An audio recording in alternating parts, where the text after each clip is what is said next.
Do lodo, às vezes, nasce uma flor de lótus, mas em outras, dali só sai mais lama mesmo.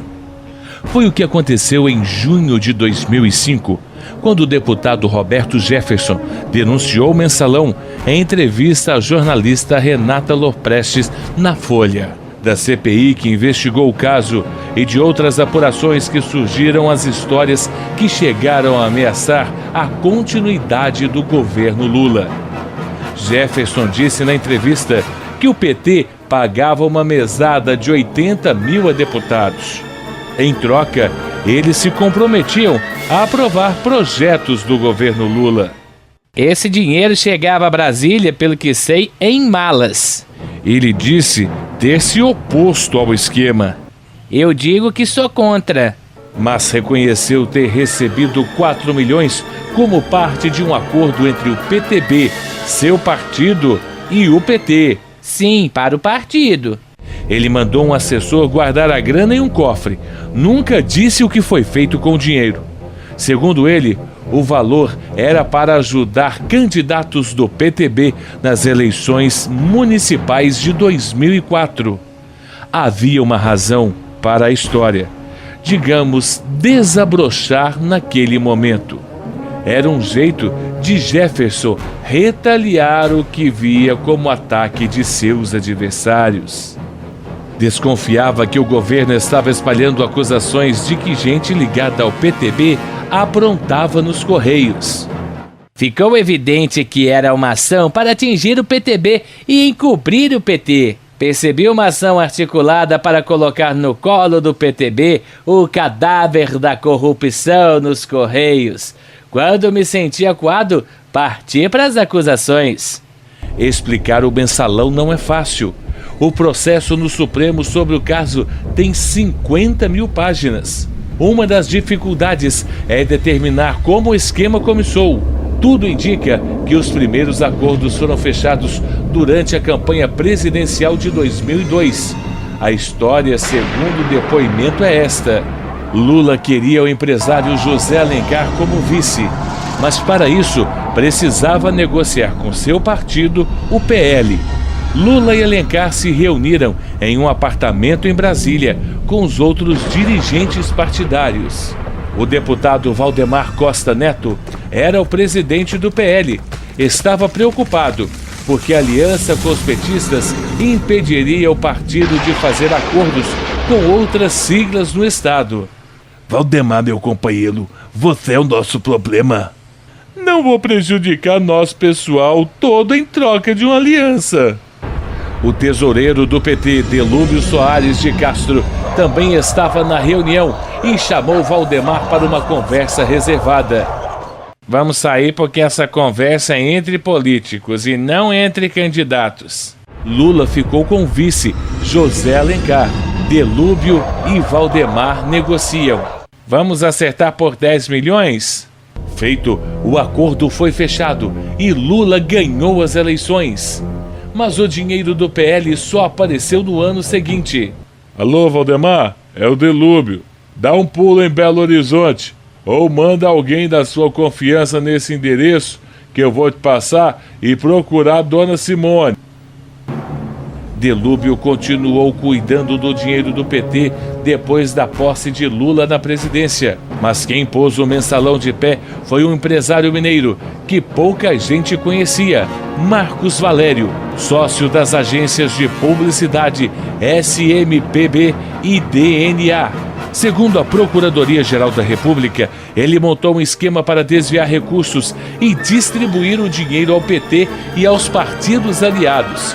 Valério tinha vários contatos com o governo. Bem, a atuação na área de publicidade, de um modo geral, envolve a submissão aos interesses políticos, se bem que as empresas não sobrevivem nesse mercado. Delúbio conhece Valério logo depois das eleições e era quem lhe dizia para onde mandar o dinheiro. Os pagamentos eram feitos em dinheiro vivo, em agências do Banco Rural e em quartos de hotel com malas ou envelopes. Eu vim pegar minha encomenda. O deputado João Paulo Cunha, do PT, presidente da Câmara à época, mandou a mulher sacar 50 mil em uma agência do Banco Rural em Brasília. Inicialmente, ele disse que ela foi pagar a TV a cabo. Depois disse que o dinheiro era para uma pesquisa eleitoral. O Banco Rural informava ao Banco Central que os saques eram feitos para pagar fornecedores das agências de Marcos Valério. Para a Procuradoria, o grupo cometeu o crime de lavagem de dinheiro ao esconder o verdadeiro destino dos recursos. Em alguns casos, as agências de Valério fizeram o dinheiro passar por um labirinto antes de chegar aos políticos. Parte da grana passava por uma corretora antes de chegar aos parlamentares, como se fosse resultado de investimentos.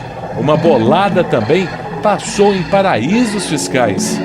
O publicitário Duda Mendonça, que fez a campanha de Lula em 2002, recebeu 11 milhões de Valério nas Bahamas. O que você fez com esse dinheiro?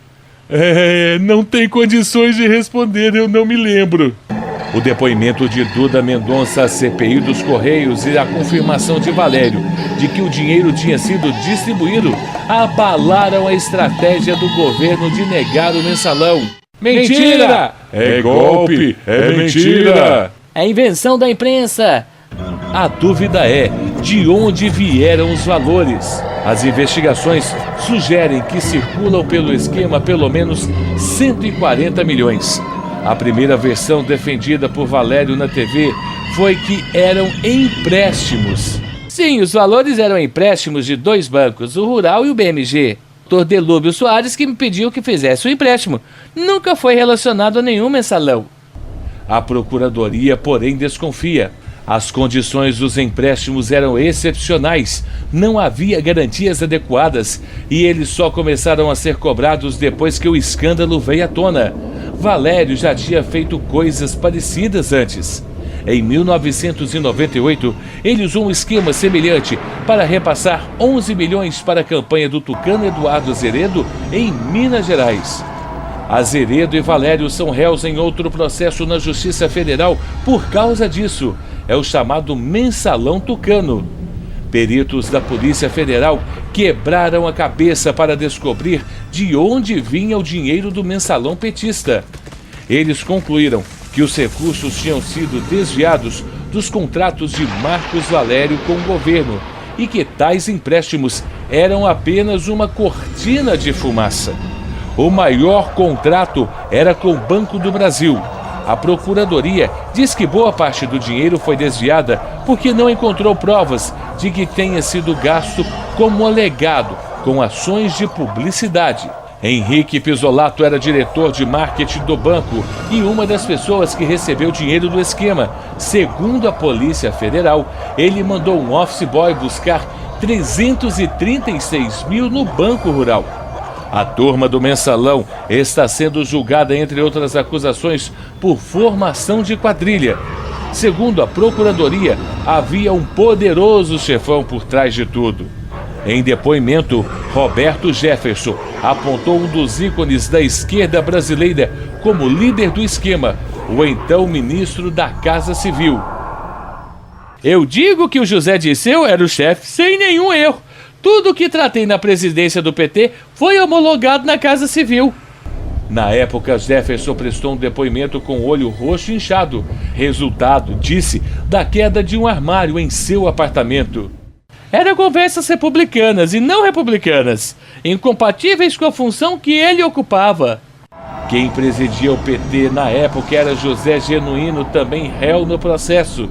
Dirceu se defendeu dizendo que não tinha mais nada a ver com o dia a dia do PT depois de ir para o governo.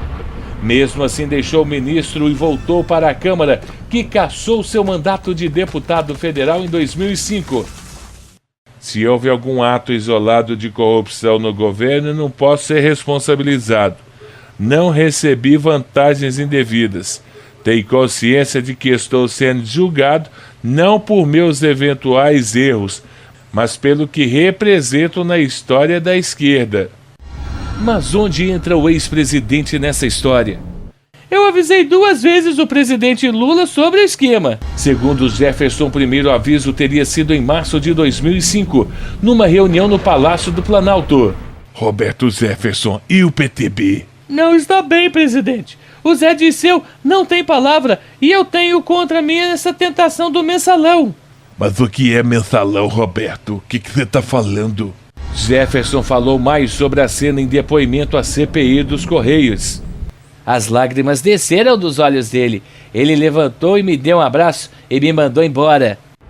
Lula diz também que não foi bem assim, mas na época pediu desculpa aos países. Companheiros e companheiras, eu me sinto traído. Traído por práticas inaceitáveis, das quais nunca tive conhecimento. Eu tô indignado com as revelações que aparecem a cada dia. 3 meses depois, num programa de televisão, ele negou o mensalão. Tenho certeza que não teve nada. Estou convencido de que esse negócio me cheira a folclore do Congresso Nacional. Em 2010, nos últimos dias do governo, ele disse que tinha uma missão. Companheiro, eu vou estudar para entender o que realmente aconteceu, mas eu estou convencido de que não existe escândalo algum. Muita gente entra na onda, fica cega, surda e passa, vamos dizer, a jogar bosta na Geni. O julgamento do mensalão, que começou no último dia 2, é o mais complexo enfrentado pelo Supremo Tribunal Federal em sua história. Nos últimos dias, advogados de 38 réus se revezaram no plenário do Supremo para defender seus clientes. Agora que os ministros do Supremo começaram a votar, o país vai saber o que eles pensam da história.